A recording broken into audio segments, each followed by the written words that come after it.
ایمان جو ہے اللہ پر اور یقین اس بات کا جو کچھ ہو رہا ہے اللہ کے اذن سے ہو رہا ہے، اور یقین اس بات کا جو کچھ اللہ کر رہا ہے اس میں خیر ہے، بیدک الخیر۔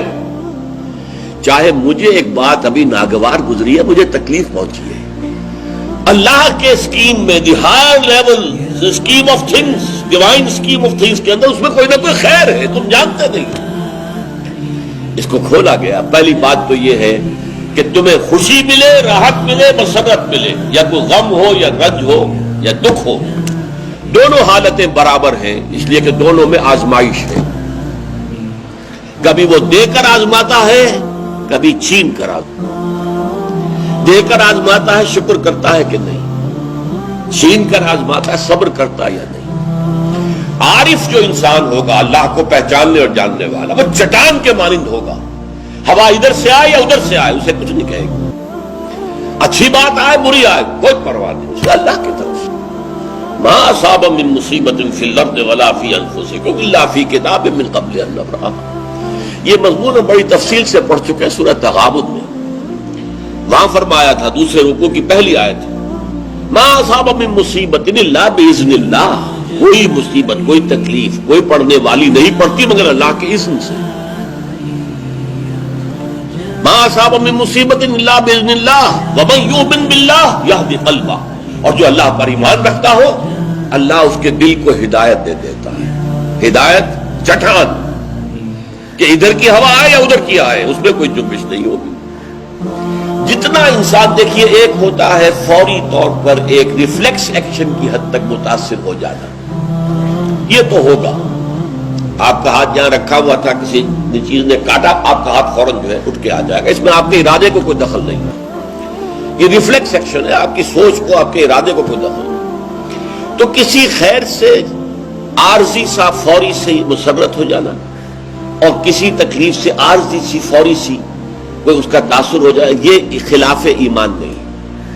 لیکن اگر یہ پینڈولم زیادہ حرکت کر رہا ہے، خوشی میں زیادہ ادھر چلا گیا، غمی میں زیادہ ادھر چلا گیا، تو جتنا اس پینڈولم کی رینج ہے اتنی ہی آپ خدا سے دور۔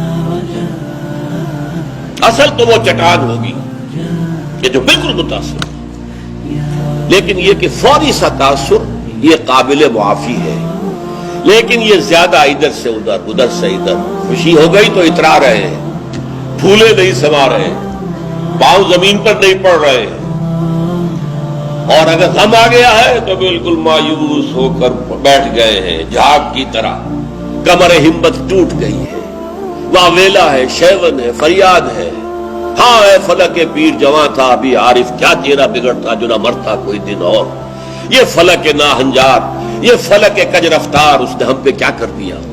یہ ساری باتیں جو ہے یہ اللہ سے محجوب ہونے کی علامت ہے۔ اب اس میں بھی درجے ہیں کئی۔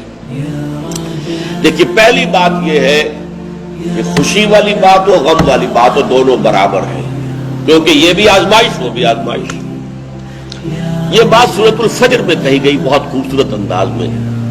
اللہ تعالیٰ نے انسان کی تھڑ دلے پن کی شکایت کرتے ہوئے، شکوہ کرتے ہوئے کہا فَأَمَّا الْإِنسَانُ إِذَا مَا ابْتَلَاهُ رَبُّهُ فَأَكْرَمَهُ وَنَعَمَهُ فَيَقُولُ رَبِّي أَكْرَمَنِ۔ اس انسان کا حال عجیب ہے، جب اس کا رب اسے آزماتا ہے اور عزت دیتا ہے، نعمتیں دیتا ہے، تو کہتا ہے میرے رب نے مجھے بڑی عزت دے دی۔ وَأَمَّا إِذَا مَا ابْتَلَاهُ فَقَدَرَ عَلَيْهِ رِزْقَهُ، اور جب اللہ آزماتا ہے اسے اور اس کی روزی تنگ کر دیتا ہے، فَيَقُولُ رَبِّي أَهَانَنِ، یہ کہتا ہے رب نے مجھے ذلیل کر دیا۔ کلا، ہرگز نہیں۔ اب یہاں دیکھیے، سوچئے اس نے کیا غلط بات کہی۔ عزت دی تو اللہ نے دی، اور ذلت آئی تو اللہ کی طرف منسوب کر رہا۔ اس نے کسی بت، کسی دیوی، کسی دیوتا کا ذکر تو نہیں کیا نا، وہ مشرک تو نہیں ہے، پھر کیوں اس میں تنقید کیوں ہو رہی ہے؟ فَأَمَّا الْإِنسَانُ إِذَا مَا ابْتَلَاهُ رَبُّهُ فَأَكْرَمَهُ وَنَعَمَهُ فَيَقُولُ رَبِّي أَكْرَمَنِ وَأَمَّا إِذَا مَا ابْتَلَاهُ فَقَدَرَ عَلَيْهِ رِزْقَهُ فَيَقُولُ رَبِّي أَهَانَنِ۔ کلا، کیا مطلب؟ یہ دونوں ابتلاءات ہیں، وہ بھی ابتلا ہے، یہ بھی ابتلا ہے۔ وہ چھین کر بھی آزما رہا ہے، دے کر بھی آزما رہا ہے، یہ تو آزمائش ہے، دونوں برابر ہیں۔ لیکن اس سے اگلا مرحلہ اور ہے.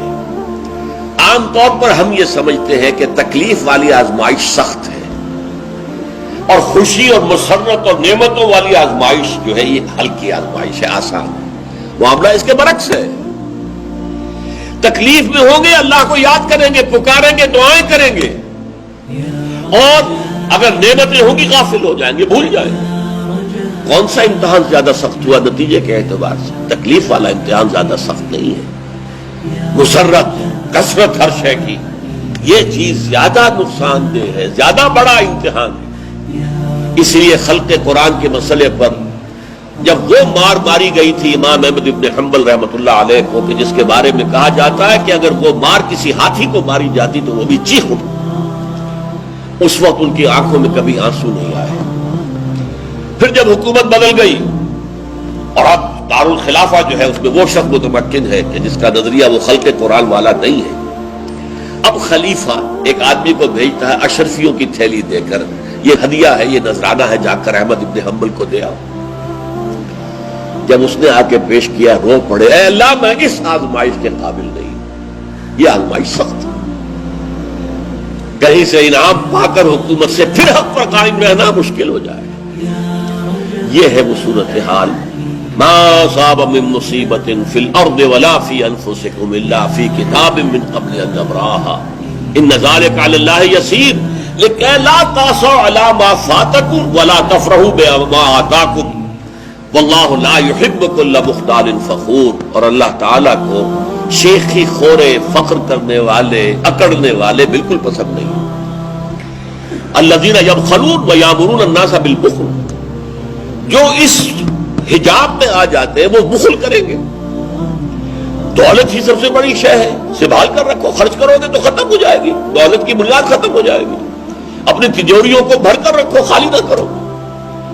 اور جو شخص خود بخل کرتا ہے وہ دوسروں کو بھی بخل کا مشورہ دیتا ہے تاکہ اس کے اپنی بخیلی پر بھی پردہ پڑا رہے. بھائی کیا کر رہے ہو تم نے؟ دونوں ہاتھ کھلے چھوڑ دیے ہیں، تمہیں کوئی فکر نہیں ہے، تمہاری اولاد ہے، اس کے ضرورت تقاضے ہوں گے، تمہاری بچیاں ہیں، ان کے ہاتھ پیلے کرنے ہوں گے، کیا تم نے سوچا ہوا؟